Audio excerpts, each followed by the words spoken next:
Hello and welcome to episode 64 of The Weighing Room, where the three of us are back previewing a solid weekend of action from Ascot, Haydock and Wincanton on ITV with 7 live races to get stuck into. Frankie, how was your week, mate? All good? All good, yeah. Steady week. To be honest, I was supposed to be in Fakenham today, but racing called off at the start of the week. So a quiet weekend. And I'm actually going to the rugby tomorrow. So I'll miss a fair bit of this racing. I'll be probably watching it on my phone from the rugby stand. But yeah, all good. Quiet weekend, no travelling. Just looking forward to, a steady weekend. Oh, good. Well, the thing is, if you're on a weekend, you can always just catch up, can't you, on the Sunday or the Monday or the replays of it. So yeah, that'd be good.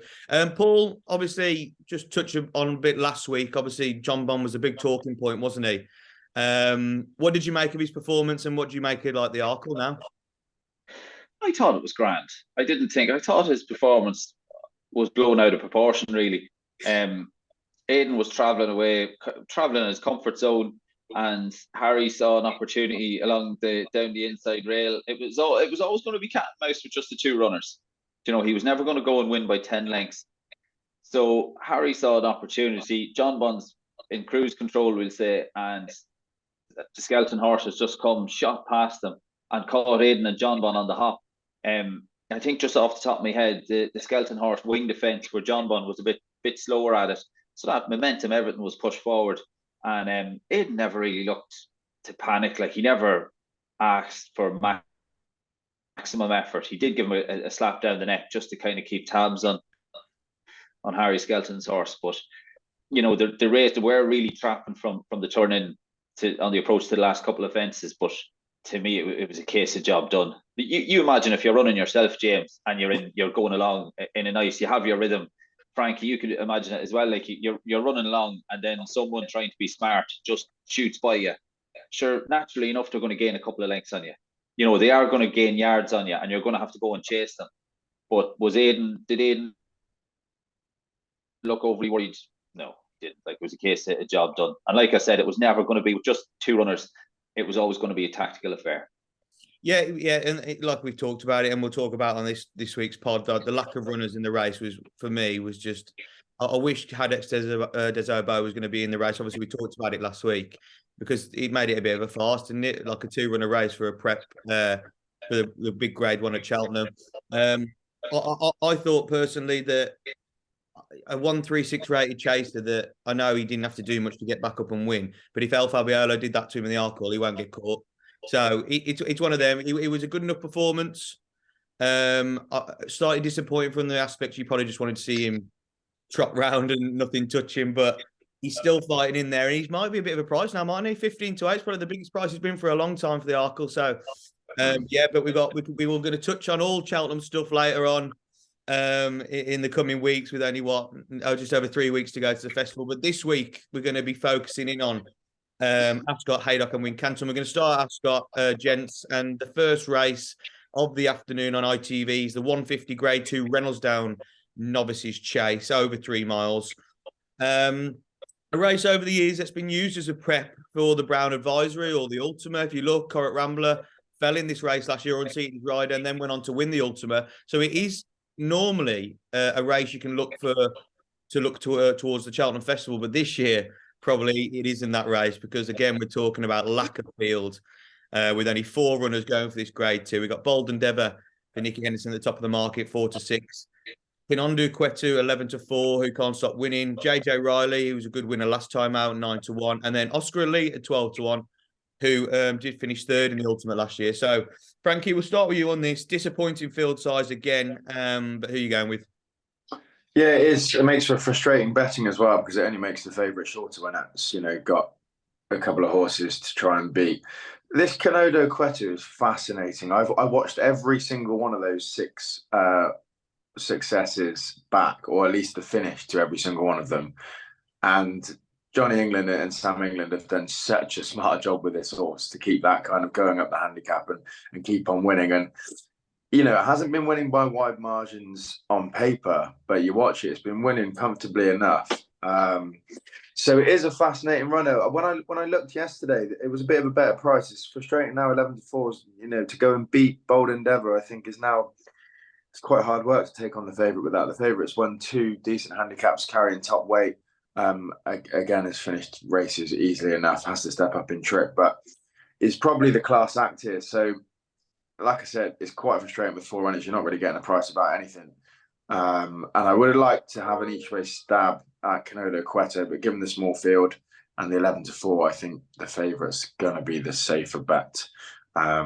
So yeah, boring in with the favourite, and it's a weak selection really for me. Yeah, I can see your point here, because you almost, when you look at it, if there was more runners, you do want to take on the favourite. But when there's a lack of field really, and look, Canodo Cueto, he's winning for a reason. But is he maybe good enough to go and beat Bold Endeavour in a Grade 2? Paul, I think you probably think this horse can beat it, can't you? Yeah, I do. I thought the manner he won his last race at Aintree, he's done his winning round sharp tracks like the likes of the Southwell, Market Raising, and Aintree last time out. But I thought that Aintree success was in a fashion that suggests the 3 miles here at Ascot will suit, and I'd be happy to get involved, even at 11-4 with Canodo Cueto. It'll be interesting here. Only the 4 runners, but the start is going to be crucial. The pace is going to be very interesting, whether it's going to be very tactical or whether somebody's going to shoot off, or even for the first couple of furlongs. The 3 mile start is downhill. It's after the winning post. You're going down the hill. The first couple of fences are downhill, and you got a ditch at the bottom of the hill before you turn into Swindley Bottom. So the first 2-3 fences are crucial here. So if the lads are on, it'll be interesting. If I was on a good jumper here, I'd be looking to blitz for the first couple of furlongs and try and put the others jumping under pressure and then steady it up. So the tactics will play a huge part here, particularly in that first half mile. But I think Canodo Cueto, I'd be happy to get involved at 11-4. Yeah, again, I can see why you're taking on the favourite. I'm not of the same opinion. I think this is Bold Endeavour's race to lose. Look, he's a 4-6. It's easy to say, but if you look what he's done since joining Nicky Henderson from Laura Morgan, he's just been rejuvenated. This horse, like, he's won both its races. He's absolutely bolted up in both its races. And it's off a marker 145, where he's probably thinking, look, if you look at the races as well, he's been placed into lovely races where he can go and win the races. I think Nicky Henderson's done it again. He obviously probably didn't think the field would cut up as much as it did, but off 145, you have to probably make the decision and say, right, if we're going for a handicap, you're going to go pretty much near the top of the weight, or if you go into a Grade 2, maybe find a weak Grade 2, you can add some black type. So I think this horse has been nicely placed. I love how it's picked up throughout the 2 runs for Nicky Henderson, and I just think it goes and wins. I think Nicky Henderson's got a few nice runners across the afternoon at Ascot. If you look at his form at the moment as well, Nicky Henderson's running at a 29% strike rate, 9 winners out his last 31 over the last 2 weeks. He hasn't really hit big form this season if you compare to the Nichols, Skelton and stuff like that. But it looks like Henderson's hitting a bit more of a purple patch at the moment. So yeah, I'm going to stick with the favourite in this one, but like you said, the second favourite, you've got to be wary of. JJ Riley, I couldn't really have. I think it was a great ride to get him up in the last day, but an Oscar Release interesting. I wouldn't want to think that they'd want to go and win this race if they're probably aiming at a handicap and maybe Aintree or Cheltenham. It might just be a spin round, because I know this horse bled in the past, so he might just be wanting to get this right, prepped up for maybe one of the big handicaps at the festival. But we'll have to see. But yeah, Bold Endeavour for me in the first. So the next race, we're going to go over to Haydock, and it's their first big race of the afternoon on ITV, and it sees the Betfred Grade 2 Rendlesham hurdle over 3 miles and half a furlong. Paul, talk us through your fancy in this one. I'm going to take a chance on Itchy Feet that he can follow up that last time out success. I thought it was a fair performance carrying 12 stone in a competitive handicap at Huntingdon. When you look at the trainer's stats here, the trainers only had 4 winners from 33 runners at Haydock, but the jockeys has enjoyed a terrific season so far, and I think with confidence high following that Huntingdon victory, I think Itchy Feet can get competitive once again. Itchy Feet, 9-2. Yeah, he was a nice winner last time when he won the handicap. Dropped him back a bit. It's just if he can do it again. And he's one of those horses that he's just frustrating in it, because he can chuck in these lovely performances, but it's just whether he can consistently do it. So we'll have to see. But 9-2, you're getting a good price about it. Frankie, for you in this one? Green Book, I'm going to go with. Has won round here before, placed round here another time. Got ruined almost by Hillcrest last year, when they just went so quick for so long, and then Green Book eventually blew up and Hillcrest went and won by however many lengths. But hopefully that won't happen again this year. I'm just kind of happy to stick with your solid, consistent 3 mile hurdler here. There's a few in here that, you know, will probably spend more time over fences and have other plans. But Green Book has been round Haydock before, is your solid 3 mile hurdler. I think would have had a decent chance if Hillcrest didn't go so quick for so long with this horse round here last time. And yeah, a pretty competitive field. I think it'd be a great race, but going to stick with Green Book and Venetia Williams, who's hopefully hitting a bit more consistent form as well. Has had a few winners. Yeah, Green Book. It's actually from when I looked yesterday. It was more around about the 3-1, 4-1 mark. It's now I'm looking at 11-4 joint favourite. So it's come for a bit of money already, and I can see the angle with it. For me, I've taken on the first 2 in the market, and I spent quite a lot of time on this race actually. Even though there's not many runners, I found it fascinating that you could have a look at and make a case for most of them. But the one I came down on was Ashtown Lad for the Skeltons. I find it quite interesting that the Skeltons have got, they could have sent a few horses to Ascot this weekend, but they've sent Bridget Andrews there and Harry Skelton over to Haydock and sent maybe some of their better chances to Haydock. So I'd like to think they're really going to win with this race. I think really this horse obviously showed us this season that he's done his best over fences, but he's not a bad hurdler at all. If you look last season, he started to really show a lot of promise when he was 5th in the Scottish Grand National. That was on his final run of last term.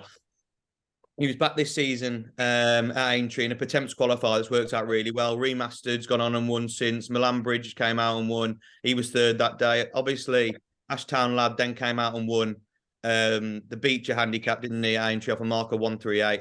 Dropped £3 for that. Well, not dropped £3, but running off £3 lower over hurdles last time out against Glimpse of Gala. Glimpse of Gala is a mare that just keeps progressing. Ashtown Lad was travelling way better than her, but couldn't reel her in and finished a good second. Look, he deserves his chance in this grade 2. He's probably not the strongest grade 2 you'll ever see in the world. Green Book's a handicapper. River did it over fences last season. Maybe hasn't done it over hurdles this season. And Itchy Feet, like we said, we don't know how consistent he is. So he's not the strongest grade 2 in the world. And I just thought with all the form he's shown over the last 18 months, I thought he deserved his chance in this race, Ashtown Lad, and we know he'll stay the trip, no problems. He stayed 3 mile 2. He's been over hurdles. This is his 3rd time over hurdles this season. Yes, he might be a better chaser, but I still think he's a very good hurdler. So at 4-1, I thought you were getting a price about taking on the top 2 in the market for a horse that has all the form in the book. So yeah, Ashtown Lad. Hopefully we're in for another big Saturday for the Skeltons. Back over to Ascot then. And one of their toughing punting events of the afternoon is the greatly LK Bennett Swindley Handicap Chase over 3 miles. And this is a type of race, Frankie, that you need to try and find an angle in, because there's plenty of horses in there that they're either dropping in the handicap or have been winning since. And it's just which way you go. So who are you going for in this one? Oh, honestly, could have 5 in this. And to be honest, the top 3 in the market, I quite like all of them. Captain Order, at some point, that's got to win a race, hasn't it? Christian Williams has been out of form, and so's that horse, really. But God, off 127, it's got to win something soon. That horse is so frustrating. Like they try and set it up for these handicaps, and you see it drop the way, so you think it's got to win off that, and then it finishes second, and then it's all the time. No, but you're right, that's got to win one someday. It does. Probably won't be backing it at 9-2. Revels Hill's going to be the selection. They really fancied that horse at Sandown to go and put in a good performance after coming second to Your Darling at Ascot, and was just a little bit unlucky in running and saw the race out well enough, but I think it was game over before they really got going. Was hampered, I think, kind of midway through the race, and then the jockey sat quietly and like I said, finished the race well enough, but I don't think it was going to be competitive. They did really fancy it that day. I think they'd be disappointed they didn't get a clearer run, and they'll be coming and having a good crack at this. The other I've got to mention, I can't get my head around Phoenix Way. That's another that I'm sure there's a big pot in that, whether it's going to be Cheltenham or whether it's going to be Saturday. As the last 2 races has come from miles off the pace and stayed on and finishes its races really, really nicely. £3 claimer on for this again. Maybe one that's having a crack. So the pair of them, for me, it's frustrating because they are, you know, pretty much a bet to nothing in a massive handicap. They're not exactly a big price, but I'd probably have a stab at both of them, to be honest. So Phoenix Way and Revels Hill for me in this. Yeah, Phoenix Way, we both put it up, I think, last time when he was at Cheltenham. And he ran a great race. Obviously, he's there with the fugitive form, and fugitive just got beat by El Redoto. But you're right, if you look at it, jumping the second last and the last, it came from absolutely nowhere to get like within probably 10 lengths of the leader. Maybe now being a 10-year-old, he does want that step up to 3 miles, doesn't he? He might just want that little bit further where you jump a bit slower and you can just travel it for a bit longer. But now he's been backed into 11-2. It's a bit short for me. When it is, it was a bigger price, wasn't it? It was a much bigger price. It's one that's obviously come for a lot of money, and maybe that £3 claimer has had something to do with it, because getting that weight off from 140 being 137, and he does that round Ascot, so I can understand where the money's come from. For me, I'm sticking with the horse I've put up a few times now, and I just hoping he can go and put his head in front because he runs very consistently. It's Lascalin for Venetia Williams, and this is another one with a claim on with Lucy Turner on taking off 5. This horse is very, very consistent. He made his seasonal reappearance after a 286-day break at Ludlow over 3 mile 2. He beat the Tide Turns by 3 lengths. The Tide Turns since come out of Ludlow and went and won over in a staying handicap chase. Next time he saw him finish third, but what if you actually look at this horse? He needs better ground. What you need at Ascot, I think, if you look at the weather, it's already changed from good to soft to good now. You need horses that really will proper want top of the ground, not normal national horses. And I know when you see a Venetia Williams horse, you think, oh, heavy ground, needs it deep. If you actually look at the form, this horse best form come on good to soft. So I'd like to think the better ground is what this horse needs. But like I said, when he was looking to make it 2 out of 2, it finished third. Didn't quite get home in the soft ground. So I've got no problem with him coming back to good. He then went over to Newbury, and again he won a cracker. So sorry, there was a further 2 furlong at Newbury. He went back to Sandown last time out, and he was a narrow second to Castle Robin. That was back at 3 miles from the 3 mile 2. He's only up £2 for that off 135. Obviously, the £5 claimer of Lucy Turner nulls that, so he's actually £3 better off here. 7-1. I thought he was a good each way play in this. He's getting his ground conditions. He's back to 3 miles. He's got £3 less than what he was last time. Like you said, Venetia Williams, she's had a few winners, hasn't she, recently? So yeah, there's a lot of things going for this. Like you say, you've got to find a little angle here. You can make a case for a lot. I think Danny Kerwin's got a chance. He acts around Ascot, and like we said, Phoenix Way. So, but yeah, for me, Lascalin 7-1 would be my play each way. Paul, for you? I'm with Frankie with Revels Hill. As Frankie mentioned, his winning chance had gone really when he was badly hampered midway through his race the last time. The time before that, he was a good second over 2 mile and 5, and I think with a clear round, cheek pieces on for the first time over the 3 miles here at Ascot, I think Revels Hill has a big shout. 2 votes for Revels Hill then in that race at Ascot. So we're going to go back over to Haydock and for their last race we're going to cover on the pod, and it's our last race on ITV this weekend. And it's the Grade 3 Betfred Grand National Trial Handicap Chase. I was at this meeting last year, and I think it's going to be the absolute polar opposite to how it was. It was absolutely bucketing it down. There was sleet, there was snow. We didn't know if the racing was going to be on. Like, the ground was so heavy. Now it's good to soft good. Like, you can't believe this at Haydock, can you, for this time of year? But it does change things because you're trying to find a horse that maybe not a Bristol Demai that wants it heavy round Haydock. You're trying to find what horse at the top of the ground again. And Paul, we'll go with you first here. It's a good race if you want to try and find a price, isn't it? Yeah, it is. And I've gone with a course and distance winner in Tim Pat, who course and distance success came under jockey Theo Gillard. B. Hughes takes over here. This is only his 4th run since that win. He finished second at Doncaster over 3 miles when last seen. He was only beaten a neck by Taste of Fear. Even with the ground the way it is, James, I don't think there's going to be many finishers here. 3 miles, 4.5 furlongs is still going to take a bit of getting here at Haydock. The fences take a bit of jumping, not from the old Haydock. The old park fences were big, lovely, gorgeous, big black fences. But the fences that replace them, they can be quite soft, and they still take a bit of jumping. Horses can be more inclined with the fences so soft, they can be more inclined to take chances. And over that 3 miles and 4.5 furlong trip, even on good to soft ground, I don't think there's going to be many finishers. I do think Tim Pat, carrying just 10 stone 2 and the champion jockey on, I do think he'll be one of the ones home, and I'm hoping he can be troubling the judge at the end of this marathon trip. Yeah, Tim Pat, 16-1, course and distance winner, and 10 stone 2. So near the bottom of the weights, definitely got a big chance there, and we do like a bigger price. Frankie, who's the one you put your nail in for this one?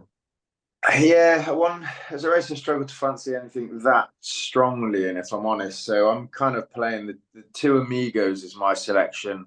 Kind of the reasoning is that it's been around Haydock plenty of times. It's been in the places pretty much every time, and the other was fourth. So, finishing second or third most times around here, sees out a longer trip really well. 1 over 3 miles 6 last time, has raced plenty of times over 3 mile 4. Is it good enough to go and win this race, especially off a mark that's gone up, I think, £6 or so, £5 from the last time? I don't know, but is it consistent? Yes. Can it go around Haydock? Yes. Should it be there at the end? I hope so. And at an each way bet, I'd like to think this has got a good chance of being in the places. So, paying for places really with two Amigos for me. Yeah, you'd like to think some bookmakers will be offering extra places on this race, and I think you probably can't go wrong with the two Amigos at 12-1 because definitely stay the trip. He's a Welsh national winner last time out. You wonder how much that's taken out of him, and he's 11 years of age now. But you're right, he's a bit like Lord de Besnil, isn't he? The way he'll stay all day, he'll run his race, and try and pick up something in the placings. Yeah, so 12-1, the two Amigos, I can see that. The one I went for was the Sue Smith trained small present, 8-1 chance. Seen 3 times this term, making his seasonal debut at Carlisle, and he finished 4th or 7, but he only went down by less than 5 lengths that day. I think if you look at that race, it was used as a bit more of a pipe opener. He then went to Wetherby over a shorter trip again. He was 5th to 10. He just looked crying out for a step up in trip. He just needs to go up. If you actually look at that race though, at Wetherby, that race has worked out really well. The second that day was Zanza. Zanza's come out, won a handicap, then won the Denman Chase. And then the fourth also come out and won. So it's not a bad piece of form. Small present, got his step up in trip last time out of market rate in the Lincolnshire National. He was only 2.5 lengths back in third behind the winner, Bangers and Cash. Bangers and Cash was well handicapped that day. Bangers and Cash didn't run well last time out, but he was all set up that day to go and win it, and he didn't run badly in behind it. Only giving £3 for that run, so he's only on a marker 128. He's on the same weight as yours, Paul, 10 stone 2. I just wonder whether they've plotted a plan this season to try and maybe even go for the national. But if he's going to go for the national, he needs to win here. And if you look at some of his form, it's on good to soft, good ground. So, small present 8-1. I just thought was a cracking each way chance. We'll definitely want to step all it's wanted to step up in trip. And I think the first, if you're shown in the Lincolnshire National over 3 miles, 3.5, only going over furlong further here, he should stay the trip. So small present for the Sue Smith team at 8-1, and hopefully that horse can go close. Right, another handicap we're going to venture into then this time at Ascot.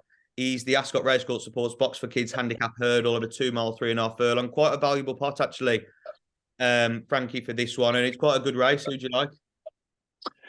Yes, it is. Where am I going? It's just loading the card now. Too friendly, bit of a drift, which you don't like to see since I last looked. But second, the last 3 times, I think just has been really unlucky. Second to Hon Public, a horse that goes in this race, but there's a massive swing in the weights with the pair of them. That day, my selection didn't get that much luck in running. Did Bridget Andrews ride that day? Yeah, she did. And I think she switched it to the rail, then pulled it back across and was all over the gaff and still managed to finish second. The next time at Cheltenham behind Punctuation, that was well backed and well fancied that day for the Fogel O'Brien team. And then last time out to Sonagina, a decent horse, rated in the mid 130s, I think now. I just think this horse has been pretty unlucky. Has been beaten by other, like I said, well fancied horses on the day. And 3 seconds without too much change in its mark. I'm hoping it's got to go close, and at 11-1. You're definitely taking each way bet on it. So I quite fancy this. Certainly as an each way price. It's too friendly for me.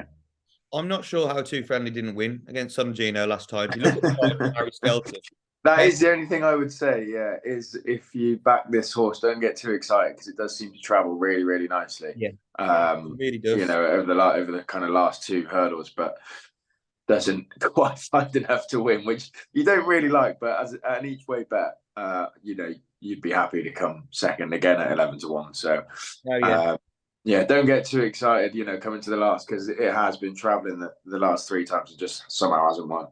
Yeah, he did exactly the same, did he? Typical Harry Skelton ride, cruise through the pack, jumped the last. Look, how far is this going to win by? And then Sonagino came back and just nicked it by what a neck. So yeah, but he's only gone up a pound for that. So I can see why. You just wonder whether the 9 days maybe is a quick turnaround. Skeltons don't normally turn them out too quickly. No, yeah, he's definitely got a chance at 11-1. Paul, one of your old favourites in here, Petite Tonnerre. You sticking with him? He's 11-1 chance as well. I have to. Have to stick with my old pal. He's look, he was hampered by a faller at the second hurdle in the Lanzarote when last seen.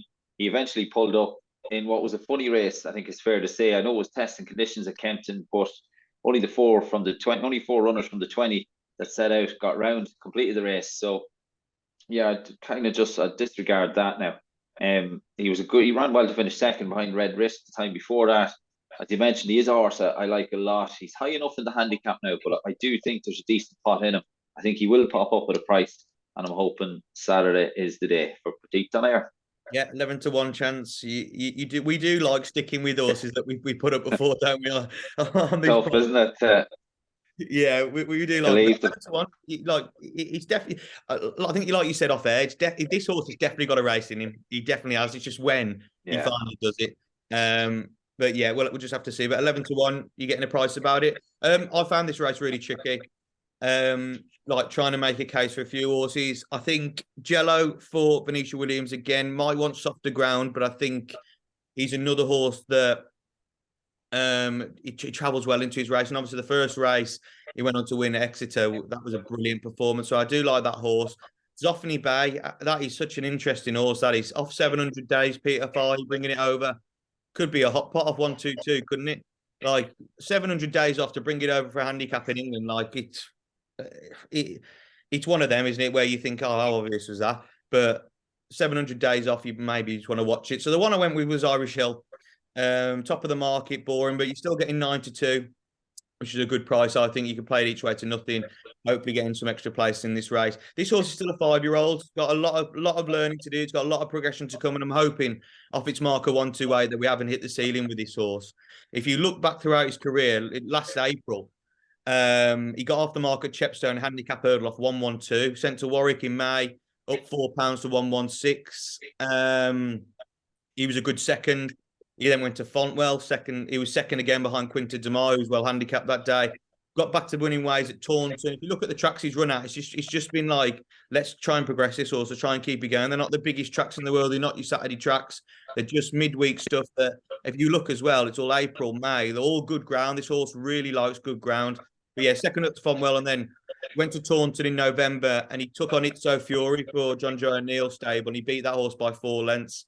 He then went to Fakenham on New Year's Day, and he progressed again. That was off 1-2-2 and won, made it back-to-back wins. He's only up a further £6 here. Look, from his 1-1-2 days to come up to 1-2-8, you can see there's been a bit of a hike, but I think this horse can be low 140, high 130 horse. I really do. He's only 5 years of age. I think he's still got a bit of pull in its mark. So, look, Paul Nicholls been flying all season. Harry Cobden riding out his skin as well. I think Irish Hill, there's just more to come from this horse, and the better ground is absolutely no problem. So yeah, Irish Hill was the one. I'll stick with it at 9-2 for this one.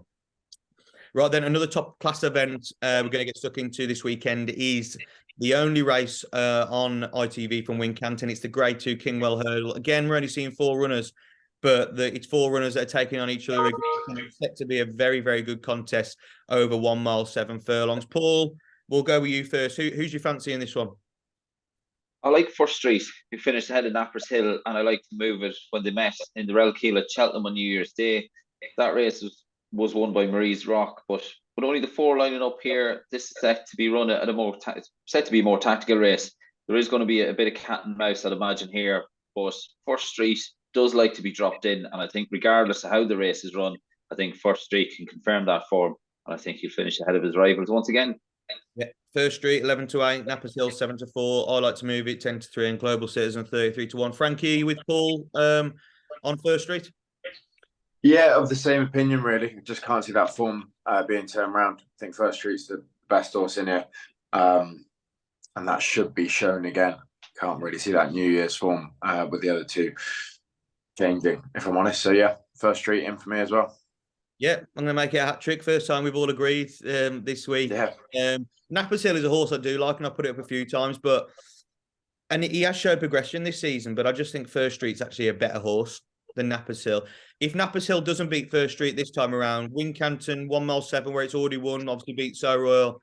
He'll never beat this horse again, because First Street, obviously, he's got the form we've talked about with State Man from the County Hurdle. State Man's obviously gone on to progress. But what if First Street's only getting better as well, maybe not to the same level. But First Street's definitely a 6-year-old that's going places. If you look at when he were running the Jerry Fielden, he gave nearly 2 stone away to the second, Gravitana. To give 2 stone away to any horse is a very, very good accomplishment. So I thought that was a cracking performance. Like you touched on, Paul, the Real Curl. This horse is versatile, and he can go up in trip and run a race. He can drop back down to 2 mile, 1 mile 7 and run a good race. He was only, just over 6 lengths behind Marie's Rock in the Rail Curl. Marie's Rock's a very good horse, very good horse. I can't see the form being turned around. I know it's a drop-in trip to what Nappers Hill prefers. He didn't stay that day. I like to move it as well. We'll prefer this trip. But I just think First Street's a better horse regardless what the trip is. He's obviously getting £2 again off Nappers Hill. I don't probably understand the ratings of these horses either, because you've got First Street off 152, you've got Nappers Hill off 153. I'd have that the other way around. I think what First Street's done this season compared to maybe what Nappers Hill's done, I think First Street probably deserves to be rated higher. But hopefully we're right and the handicapper's wrong. But First Street, yeah, 11-8, the top of the market, what will be a tactical race. Hopefully he can go and do the business. The final event of the afternoon on ITV, and the one we're covering from Ascot, is the feature Grade 1 Ascot Chase over 2 mile 5. And this year it's a race where, yes, we have last year's winner in Fakir Duderis, but I think you could take this horse on. And I'm a real massive fan of Fakir Duderis. I love what this horse has done throughout his career. But maybe it's 7-4 at the top of the market. It might just be a little skinny, because you've got the likes of Shishkin at 5-2, Pick Dory 11-4, Miller's Bank 10-1, First Flow, winner of this race 22-1, and I Write 66-1. Frankie, we'll start with you on this one. I think you yourself are a fan of Fakir Duderis as well, like me, but are you wanting to take him on Saturday? I am, yeah. I'm going to go with Pick Dory, which, look, this will find him out, really. Is he Grade 2 level, or is he better than that? And I think Paul Nicholls has just campaigned this horse really, really well, as he does with all his horses. But, they've been in no rush. They've been winning race after race after race. And he has been better than some of the races that he's won, particularly the last at Kempton, when and won it easily. And, these Grade 2s you could pick up all day. A race like this is obviously a different calibre. But I do think he's taken another step forward this season, and he deserves his shot in this. So, 11-4. A right-handed track. He's won around here before. He was great around Kempton last time. I'd be willing to give him his chance. And, if he does go and win, then he's a serious horse. And he might not, and he might drop back to Grade 2, and, that'll be his game. But I definitely give him a chance. Shishkin, I think, maybe is a bit of a finding out race, and I'd be happy to watch him. And, if he goes and wins, then that's exciting for the festival. And then you've got Fakir Duderis, the more obvious selection. But, yeah, I'll give Pick Dory his chance here. Yeah, Pick Dory, we've talked about this horse on the pod, and I put him up last time, and he just can't stop winning. But it is make or break day, isn't it, for him? Is he just a solid Grade 2 horse that is campaigned really well, or has he progressed as much as Paul Nicholls probably thinks he is and go and win a Grade 1? I know Paul Nicholls this week has come out and said this is basically like his Gold Cup. This is his big chance to go and win a Grade 1, isn't it? And we'll have to wait and see. But look, it's got course and distance form. It's done everything right. Just needs to go and show it in Grade 1, doesn't it? Paul, who are you with? Are you with Frankie on this one, or are you looking elsewhere? Yeah, I'm with Frankie. I think at 11-4, I'd be happy to get involved with Pick Dory once again. Winner of the Peterborough Chase at Huntingdon the time before that Kempton success. He was so good, as Frankie touched on. He was very impressive. The Silvignaco Conti Chase at Kempton last time out. And I think if he's ever going to get his head in front in Grade 1 company, this will be it. At the prices, like I said, I'd be happy to get involved with Pictory against Fakir Duderee, and with Shishkin, you couldn't back him with any confidence, could you? Going up to 2 mile and 5, a bit like Cristiano Ronaldo would say, scoring. If you're backing Ronaldo to score first goal scorer maybe in the last 3 seasons, you wouldn't be having as much as maybe you were having on him 10 years ago. And I think you could maybe draw that comparison here with Shishkin. So all things considered, it's Pictory. So 2 for Pictory. So Paul, hopefully I'm going to try and make you eat your words, because I'm going to give one last chance to Shishkin in this one.